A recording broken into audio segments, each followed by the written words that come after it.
Is it happening? Yes, it is. I am live. After what? Like something like 10 days, something like that. I'm live. It's the Nazarite bringing you Hebrew lore from days of yore. So last week I took some time off work and of this. I was actually planning on broadcasting. I didn't, but who cares about that? I'm here now. I still don't know how to discipline myself and go back to what I was doing earlier, broadcasting regularly. I still, ever since April, ever since Passover, I still have not been able to get the hang of it. Hello, somebody who's watching. Hi, good to see you here. Raise your voice, say hello, tell me what's up with you. So, before I get into a couple of comments that I want to address, it's a hang, so ask whatever you want. And today I met with Jamal Stafford, who's in Israel now, and it was really a lot of fun to meet with him in Jerusalem, to actually see him in the flesh, to speak with him. It was a lot of fun. I hope I get to do it again. And I also had a couple of months ago, I met with Yodidiau. Hopefully, others who are showing up, others who I engage with here, will be showing up in Israel, and I'll be able to hang with them, shake their hand, say hello. It's always fun to meet someone, face to face. That's Pinky. She wants to come in. I'm not going to let her in. She's going to go rough, rough, rough, rough. We'll see what's going on with that. So I want to address a couple of comments. This might be very short. Right, I just want to address a couple of comments. So, Reg Banner. Reg Banner said, I was talking about 2 weeks ago. I was talking about a couple of different names. Somebody commented, and he said it was really interesting about Yah and Yod Hey Vav Hey, right? Two different names of God, higher and lower forms of revelation, right? As we perceive them, the revelation is all one. It's just all the different filters that are put in place so it appears differently. Many times I liken the divine revelation to like the light of the sun, where you could put any kind of filter or wear any kind of glasses, right? And through those lenses and through those filters, you get to see different colors, what seems like maybe different revelations, but the light is actually one source, one type of light, so to speak, right? It's all just an analogy or a metaphor. No, analogy, right? So he says, is there anything specific about double yod pronounced Adonai? So what Reg meant was, he clarified later, I told him, I don't know if there's anything specific about double yod in that context, so could he explain? Because Adonai written Aleph Daled Nun Yod and Adonai written Yod Hey Vav Hey do not have a double yod, they have only one yod. So he said that in prayer books, there's a yod, what's called the Siddur, in the Orthodox or probably other prayer books. There are double yods, and I told him that there's an Ashkenazi tradition of not writing God's name at all. So it's either a hey with an apostrophe, or it's a yod. And only in very specific instances will a classic traditional Ashkenazi prayer book actually physically write, right, spell out certain names of God. Now he says it's just an abbreviation, right? Basically, and then he says, I would like to know about the yod's significance. Now, the idea of the significance of the yod. Hey, Robert, hello, good to see you. Yes, I am back. Thank God. So the significance of the yod, it's like, I feel that you could start talking right now about yod and keep going until the end of days. But basically, the yod represents the beginning of revelation. We have in the 10 Sfirot, in the Tree of Life, we have what's called the crown, Keter, which is the root. And then we have, right, the root of revelation. And then we have the beginning of revelation, which is the second Sphira on the right, called Chokhmah, or Abba, Father. And it's represented with the letters Yod and the name Yod Hey, Yah.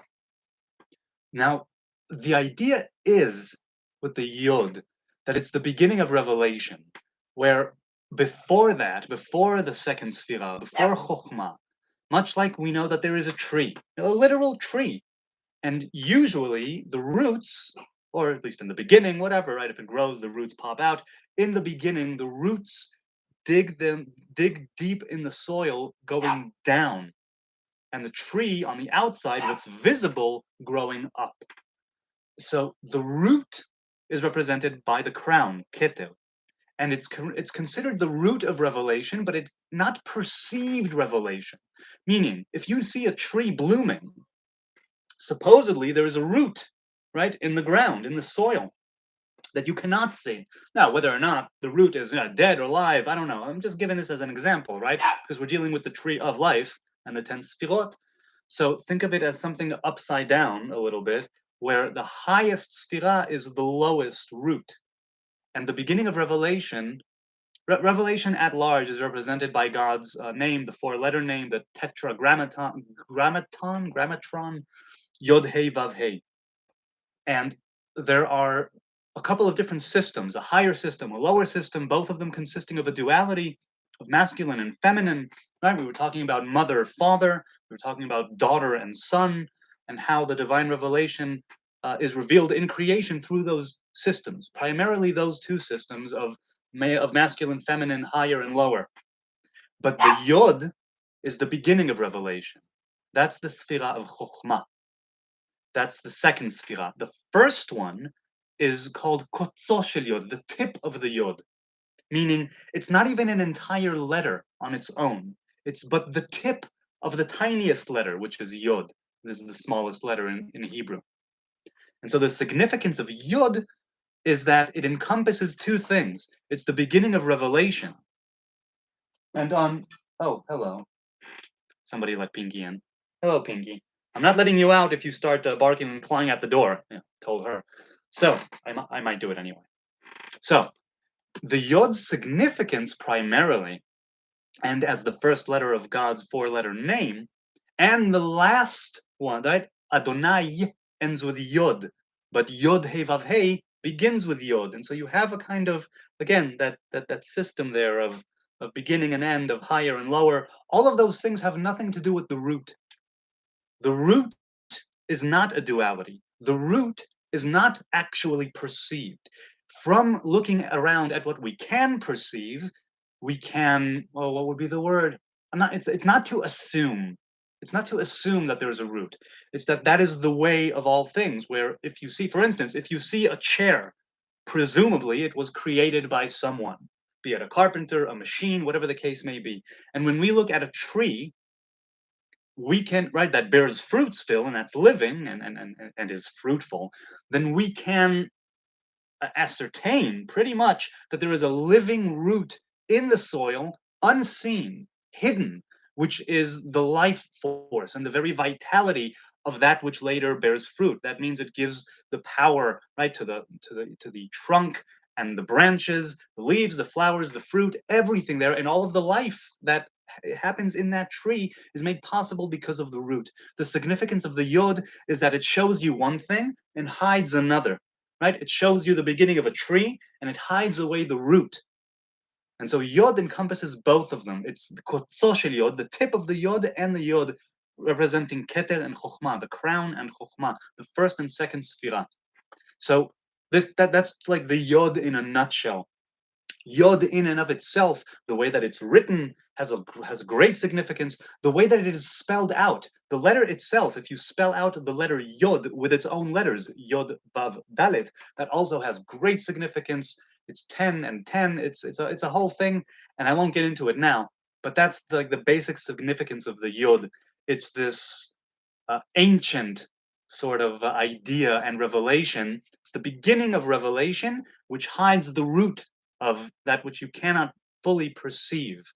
Something like that. And I hope I'm making some sense here. Let's see, is there anything else in the chat here? No, not right now. I'm going to just plow right ahead here with another comment. Oh, did I lose it? I think I did. Was there another comment? I'm not even sure. Oh, okay. So little Andre clarified when we were speaking of the Nazarite vow, and little Andre is he no longer considers himself a Nazarite, and he said that he never vowed with his mouth to be a Nazarite, which begs the question, begs the question like halachically, insofar as vows are considered. A vow is something which you utter. There is also something called a chazakah, which I used to know the English translation, like the proper translation, but I won't take up time looking now. But it's basically, if you do something over and over several times, it becomes something which is, I won't say habitual, because that has to do with like the psyche. I'm talking about halachically, physically. If let's put it this way: if you do a good deed several times regularly, there are people who would say when doing it, they would say bli neder, without making a vow, in order to specify that even though they are engaging in this continually and regularly, this is not something which they vowed to do. The Nazarite vow and other vows, but I don't know the halachas of vows like straight, all of them. But I know that a vow is something that needs to be uttered and vocalized, right, and actually expressed with your voice. Now, this does not mean that it only has to be that way. When little Andre says that he never vowed with his mouth to be a Nazarite, that is significant. There is also great significance, as I mean, in the older channel where I had the videos on the halachas of the Nazarite by Maimonides, and Maimonides speaks there, all right, bringing it down from our sages on how the mouth and the heart need to be aligned. If the mouth says something which the heart is not fully committed to, it is not a vow. On the other hand, we do know that there are cases where a regular activity, a good deed, let's say if a person fasts a certain day, in a certain week, a few times in a row, it could be considered something where he would have to have uh, a vow like, what should I call it? Well, he should have it annulled by a sage, a wise person, a rabbi, whatever the case may be, whoever you want to go to. So there are cases where if you do something regularly and in an ongoing way, but you don't make the vow with your mouth, it really does depend on you and where your heart is. Now, little Andre, as far as I know, was was a Nazarite far as he as far as he sort of considered himself. And if he were not I mean, he's a Karaite. If he were not a Karaite, and he was Orthodox, he may have had an issue where he would have to have it annulled, even though he didn't actually take the vow with his mouth, right, with his voice. These are like the subtleties that I enjoy about halakha. Halakha gets a bad rap sometimes, and sometimes it's right to give it crap.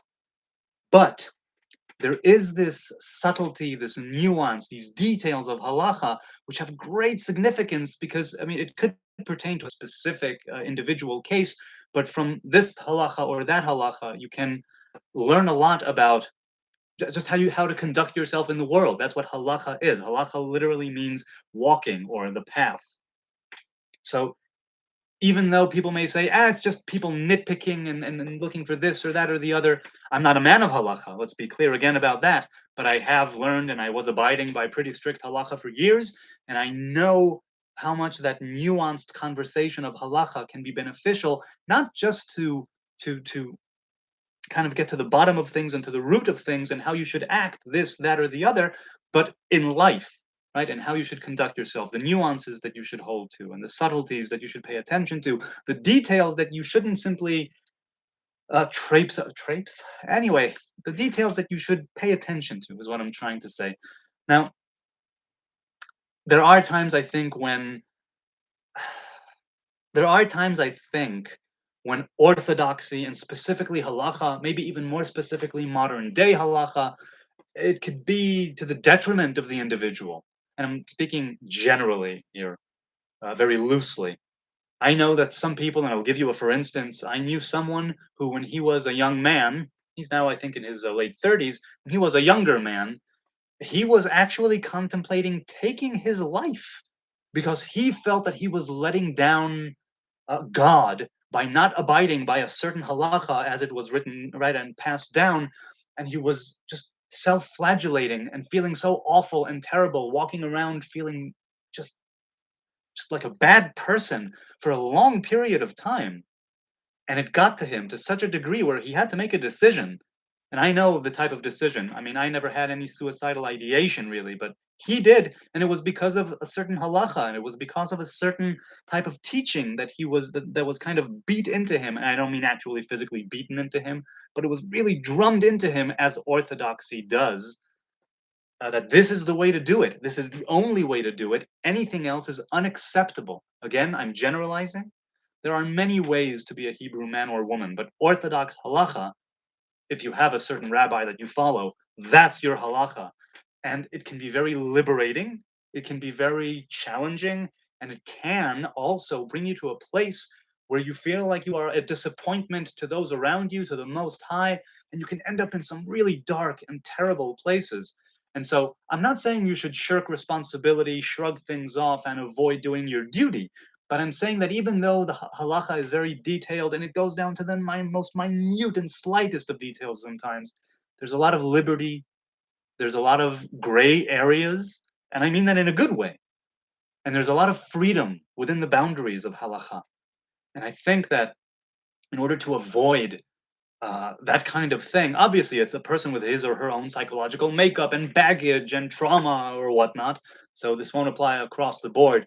But to have that continuing, ongoing dialogue with the Most High, and I don't know if that individual that I'm speaking of had that going or not regularly, but I know that if you're reaching to a point where you're thinking, really thinking of taking your own life because you feel like a failure as a Hebrew man or woman, you got to look into it aside from halacha. You got to at least have the option of of of walking your path at least a while and putting certain halachas aside for the sake of your mental health.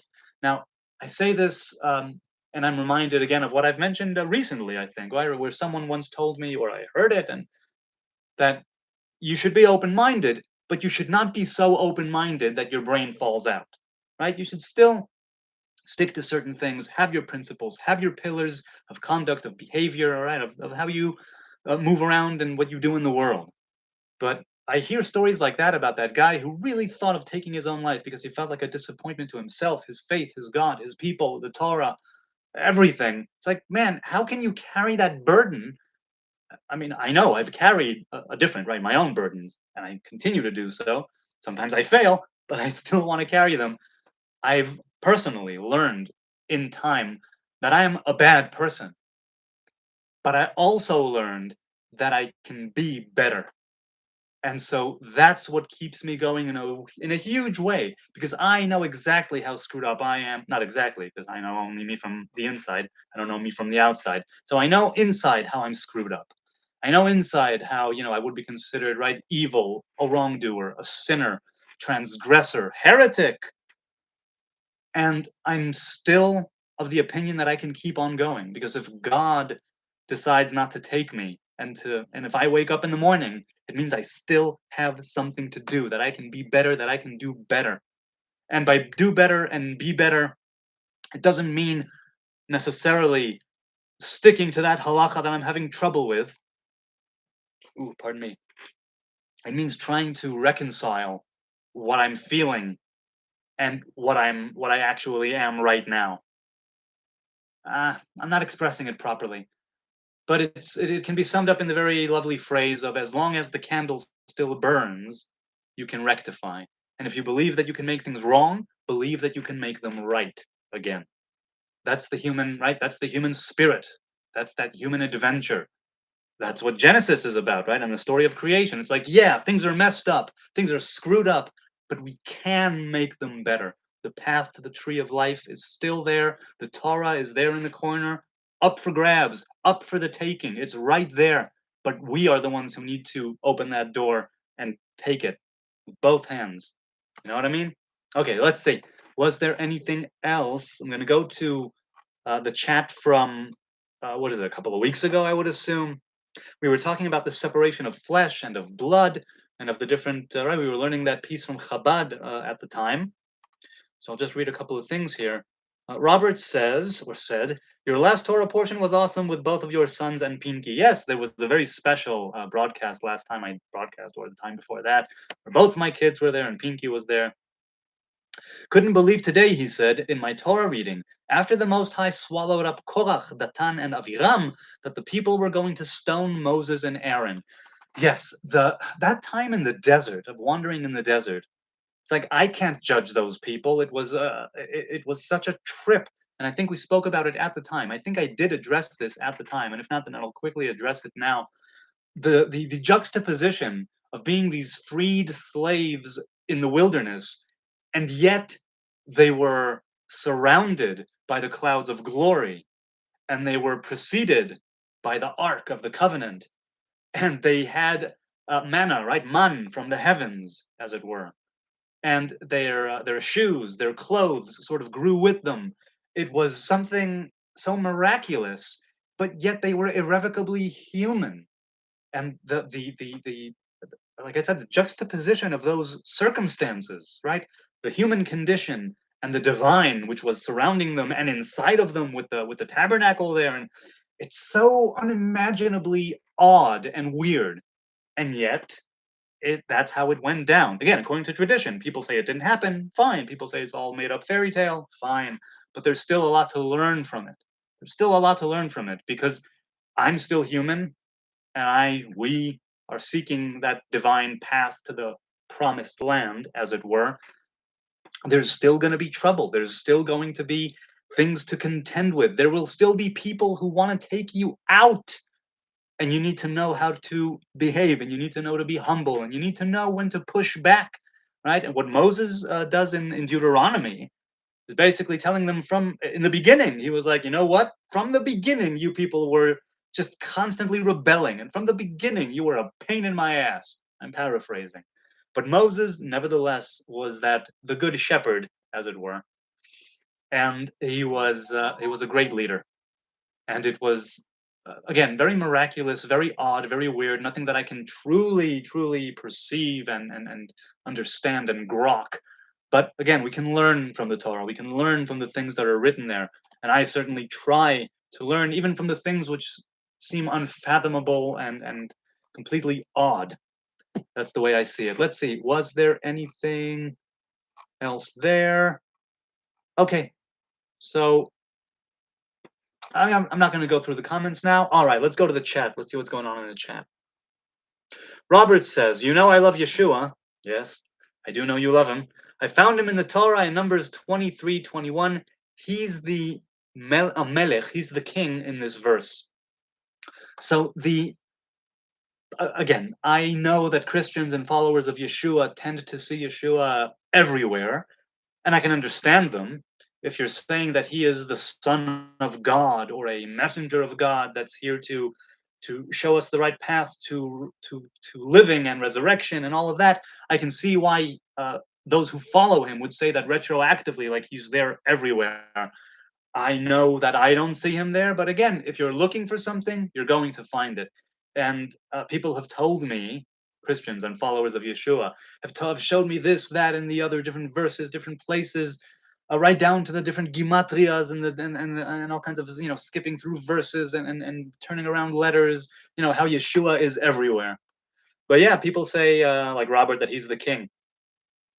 He could have been, but I don't consider him to be a king. All right, let's see. Robert says, because Moses was the highest human leader and Aaron in Israel at the time. King Saul and King David don't become king until Shmuel, Samuel, so we believe Yeshua always was, therefore, the king.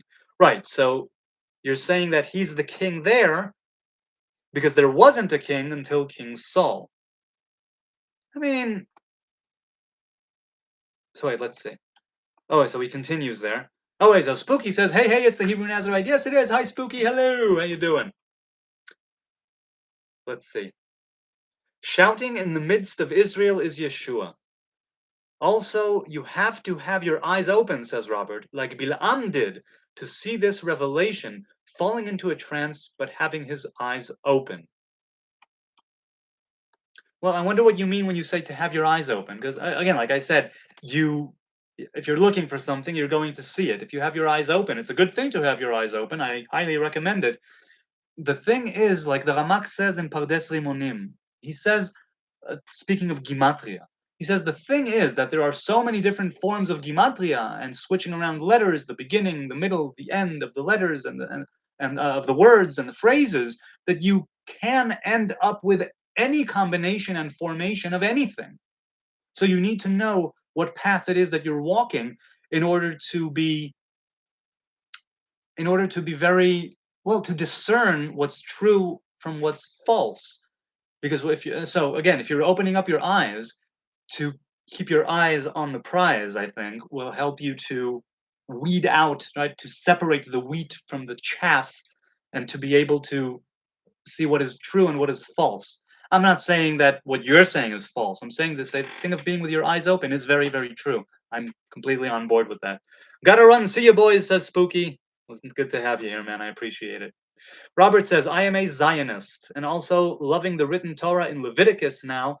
A lot of fine flour mingled with oil. Yes, that's right. The the mincha, right? The vegetarian plant-based offering, which which is said in the third temple. Some say it will be the only acceptable offering, right? The grains and the oil and the wine. So let's see. Taylor says, how do you interpret the book of Daniel? So for me, the book of Daniel is too um, it's too weird for me to, and it's too weird. It's too complicated for me personally to interpret. I, up until now in life, have basically gone with different interpretations of different, sages and commentators.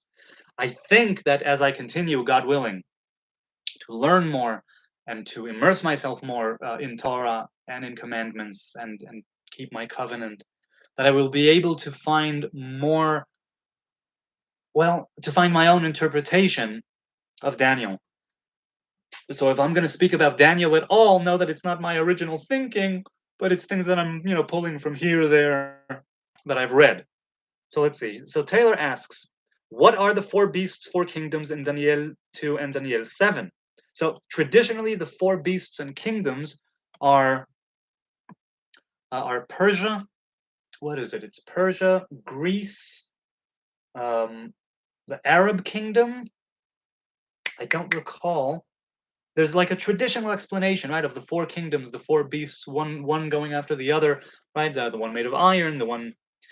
So I don't recall, but I don't recall which ones they are. But you can look it up. I go with the traditional. You could look it up, and that's what I would look up.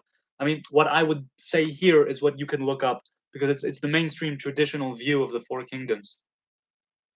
Is Daniel 9 ultimately about Antiochus the Fourth and the Maccabees? So right, if you're talking about the kingdom, right, the Hellenistic kingdom and all that, then there's a good chance that that's what he's talking about.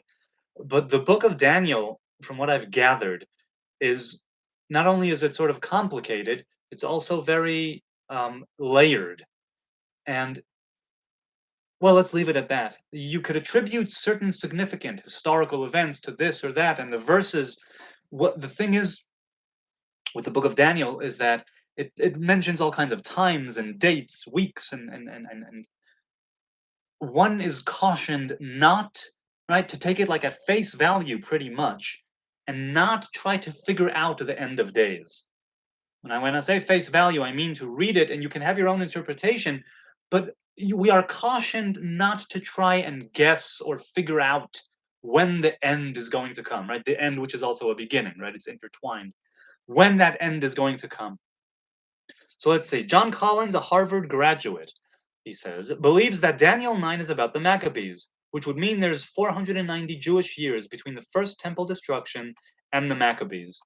Well, that makes sense. Wait, 490 years between the first one and between the destruction and the Maccabees. So yes, the Maccabees were there towards the end of the second temple, right? The Maccabees rededicated, right? The people, the house of Hashmonai, the priests of Hashmonai, when they fought Antiochus, they rededicated the temple, but the temple was already dedicated, right, at the time of Ezra, Nehemiah, and the rest when they returned from Babylon. And so it makes sense that that's the timeline, because the first one stood for 400 and something years, the second one stood for 400 and something years. So the time between them, that makes sense. It makes perfect sense that that's the time.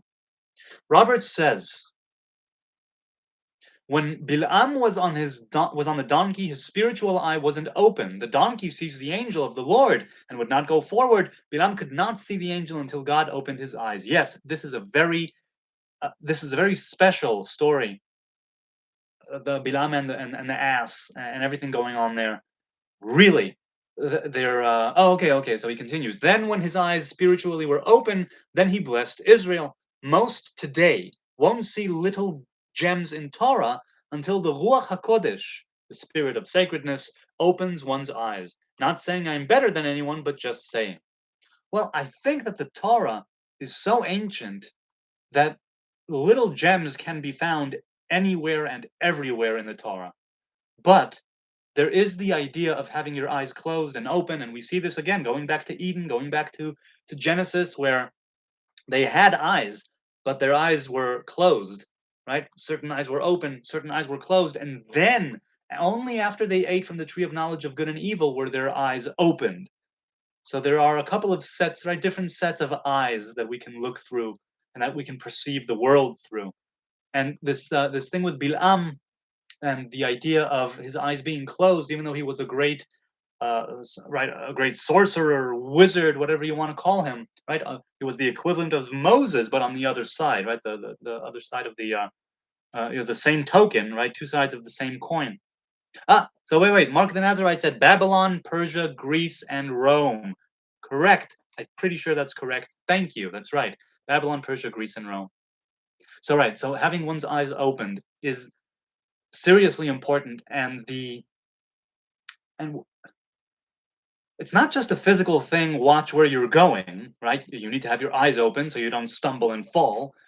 It's also the idea of that when you work at keeping your eyes open, and when you work at widening your perspective, and when you expand your mind, then your vision, right, is a lot clearer. It's a lot less blurry. The fog lifts one step at a time.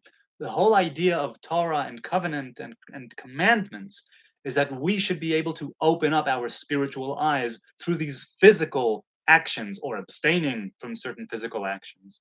We, as an image of God, right, we have the ability, the capacity to have our eyes truly opened in sort of in that Genesis way, where those spiritual eyes, before, right, when we were naked and free and walked beside God and didn't think anything of it. It was like, of course, naturally. And the Torah instructs the individual through the keeping of the commandments and observing, right, things like the Sabbath, things like the Sabbath of the land. It can instruct the individual and sort of tool a person's, well, personality traits definitely, but also actual physical external conduct. It's like the Torah and the commandments tool you inside and out in such a way where you are able, like in time, you're able to widen your perception and have a clearer view. Now, I'm not trying to condescend, just like Robert says, I'm not saying I'm better than anyone, but the idea is that we retool ourselves, or tool ourselves. We use the natural world, we use ourselves, our feelings, emotions, everything, the physical world. We use it in order to gain that spiritual sight, and in order to have a clearer vision of how it is that we ought to be conducting ourselves in the world. Everything leading back to Eden, as far as I'm concerned, where none of this was, because we had a different vision. And trying to go back there, even though, again, we're not in Eden here. We fell, expelled, fine, but it's still right? We can conceive how it's still there, that path to the tree of life. So let's see. Mark the Nazarite says Nebuchadnezzar's dream of a statue whose head was gold, the breastplate of silver, torso of bronze, legs of coppers, and the toes were made of copper mixed with clay. Yes, that's right. Now, I I've studied the book of Daniel, but only very, very, very plainly, right? With the regular, let's say, Rashi's commentary or other commentaries. I didn't go into the depth of it.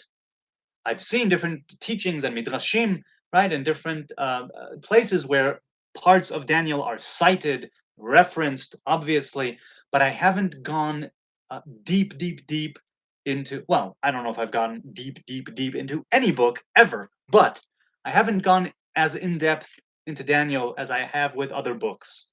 And I do want to get to it, but I feel that I'm not quite there yet. Also, seeing how Daniel was in a foreign land, but still a prophet, much like Ezekiel, the only two, I believe, who were prophets in a foreign land. All the others were in Israel. The spirit of prophecy is said to reside in Israel and not outside of it. But Daniel and Ezekiel are the exception. If I'm not mistaken, those two are the exception, where the book of Ezekiel was actually written in the spirit of prophecy. The book of Daniel was written with the Ruach HaKodesh, which is a lower form of prophecy, but nonetheless. And the fact that he could reach that in his right over there in Babylon, in the king's hall, speaks to his, I think, well, greatness and the way that he conducted himself, his famous diet, right, in order to tool himself in such a way where he will be able to receive that prophecy, to be wise, to be knowing, to be able to, well, to be able to have those revelations be revealed to him and write that book. It's also one of the only books, if I'm not mistaken, where it's said, seal the book and keep it, something along those lines. Hello, Hebrew Nazarite. How do you do? I do pretty well, thank ya. How are you doing? How's everybody doing? Hello, 5 people watching. Hi there. Hello. So, feel free to ask anything, do anything. It's a hang. It's been 36 minutes. Maybe I'll be, a bit more, a bit less. Who knows? Who knows? That's the fun of being live, and I love it so much. So let's see. We had a heat wave here in California. How is the weather for you all? Well, the weather in Yerushalayim is pretty good. For the heat wave last week, there was a heat wave here as well, and I was I was basically in a B&B, in an Airbnb, where I had a small private pool and a jacuzzi and the beach 5 minutes away. I had a pretty good few days of vacation, and I thank God that I had a few days that I took off, that I was paid, to paid vacation. There's nothing like having paid vacation. There were times where I, used to, for different reasons, I could not take paid vacation. I took time off, but not paid. Instances like last week where I can take a few days off and I get paid for a full day's work. Ah, I love it. Love it. Really, I do. So the weather is lovely. I am a summer person. I've always been a summer person. I love the sun. I love the heat. Not intense, but I love it intensely. And I love, even if it's humid, I still love the sunshine. It enlivens me. It gives me so much good energy. I love the sun. I love the summer. It's coming to an end soon. The first day of fall is towards the end of September. So the last days of officially the last days of summer now, and I'm holding on to them and I'm embracing them with everything that I can. I don't know, you know, fall. There's not much of an autumn here in Israel. It's more spring summer. It's more winter summer than spring summer winter and fall. For instance, and I've spoken of this when I was in the Netherlands. There was really right in Europe. You can really see the change of seasons. Here, fall is just like, let's say, a couple of weeks, and then it just goes right into winter. But there's no real fall with the foliage, yes, with the foliage changing color, and I mean it's not very prevalent. I'm sure it does exist depending on the trees. So let's see. So the weather is lovely. I'm enjoying this summer. I really am. Robert says, Numbers 22:31, King James Version. In this verse, Bilam physically could see. Physically could see. He wasn't physically blind. But the God opened his eyes and he really saw emet, truth. Yes, I agree. Something was hidden from him. The same thing, I think of this often in this context and Genesis, where after Elisha, the prophet, all right, not Elijah, Elisha, his apprentice, his pupil, right? Elisha, when he resurrects the woman from Shunem, he resurrects her boy, right? He gives her a blessing that she should have a boy, and then sometime later, years later, he dies and he resurrects him.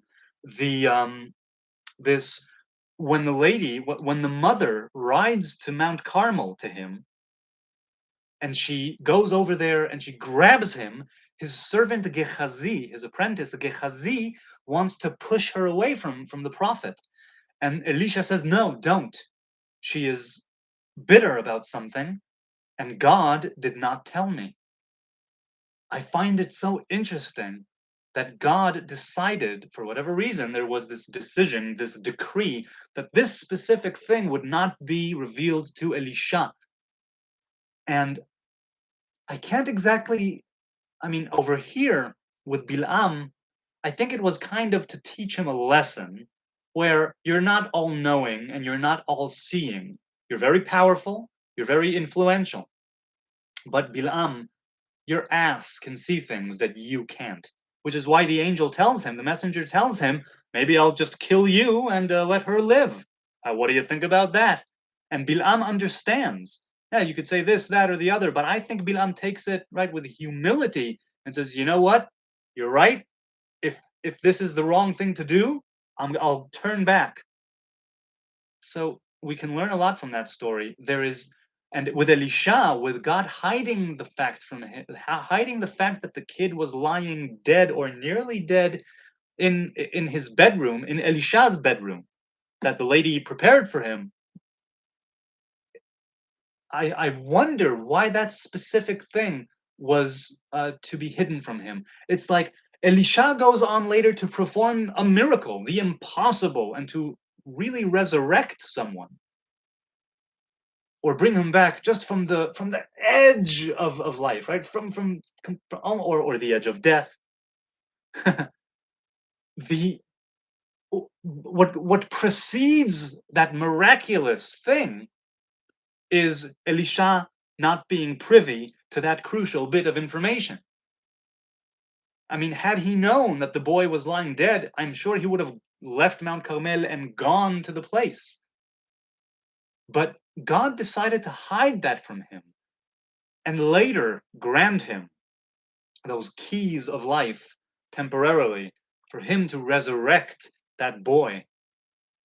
Again, the juxtaposition of these two realities of the prophet not seeing something, not knowing something, and immediately afterwards performing a miracle, a truly miraculous miracle, right? One that usually is never ever done, and that's resurrection. So, and there are problems well, never mind. So yeah, it's I think it's also there. Well, never mind that. Let's keep going. So yeah, to see emet, to see truth, God willing. Reagans says hi. Hello, Reagans. Good to see you. Evening, lad, says Ariel. Ariel, hi. Good to see you. Robert says, also found out why pomegranates are holy. They have 613 seeds. Yes, so they say it's just a midrash. It's from the Song of Songs. Yeah, they say that there are 613 seeds. One for each Torah commandment. Also, you look refreshed after your paid vacation, bro. Thank you. I appreciate that. I actually came home. It's been a long day. I came home. I told my woman I want to broadcast, but I don't know if I will. She's like, eat something. You'll get energy. Then you go broadcast. And I did. So thank my woman for me being refreshed, at least tonight. But yeah, man, having a few days off. And not only was it a few days off, it was a few days off in a place that was so awesome. I love it. Really love it. Robert says there's something in Numbers 31, 22, 23. I just can't figure out something deeper. Well, let's check those two verses out. The JPS Tanakh is what I'm going to read from now. Numbers 31, verses 22 and 23. Yes, is this correct? Is that what?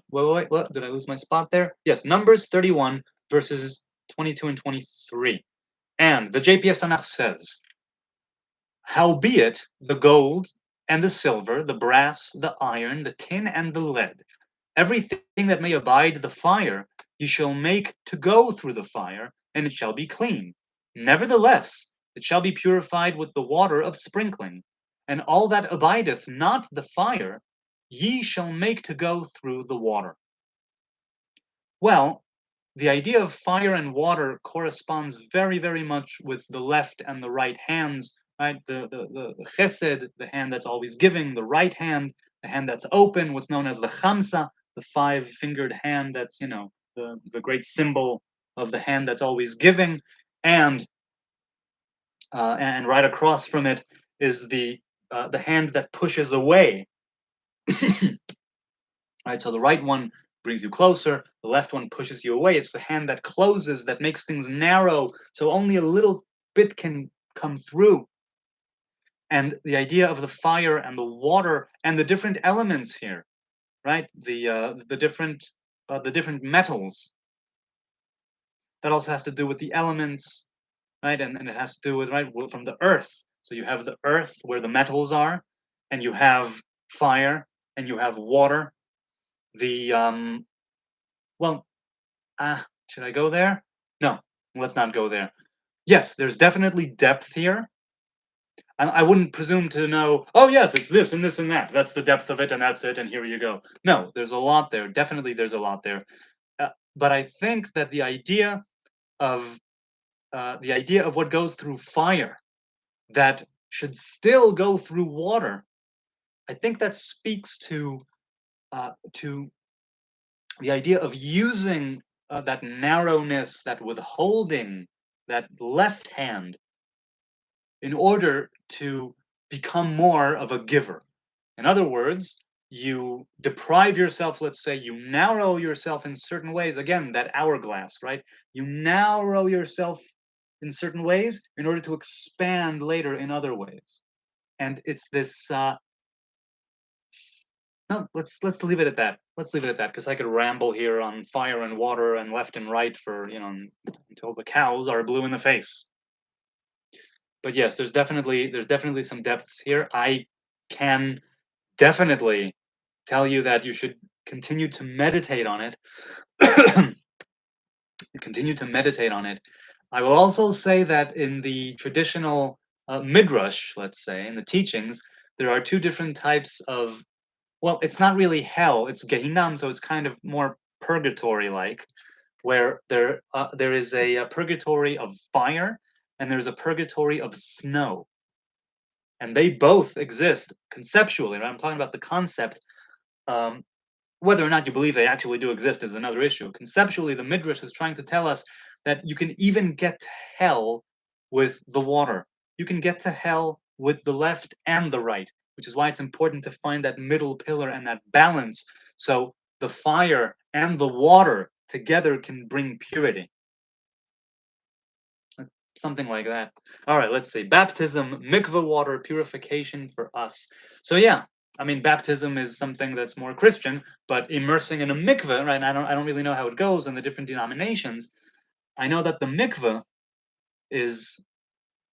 I went to the mikveh a week and a half ago after not being in a mikveh for, oh wow, months. It probably was months.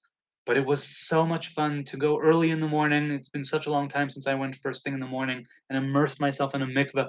It's so purifying. Every single time I went to a mikveh, to a ritual pool, every single time I came out of there a little bit better. Now, whether or not I could hold on to that better and make use of it, prolong it, expand it, and have it be something that I go with for the rest of my life, that, you know, here and there, I'm able to do that. But definitely, it opens up a door, and it's up to me whether I continue and walk through it.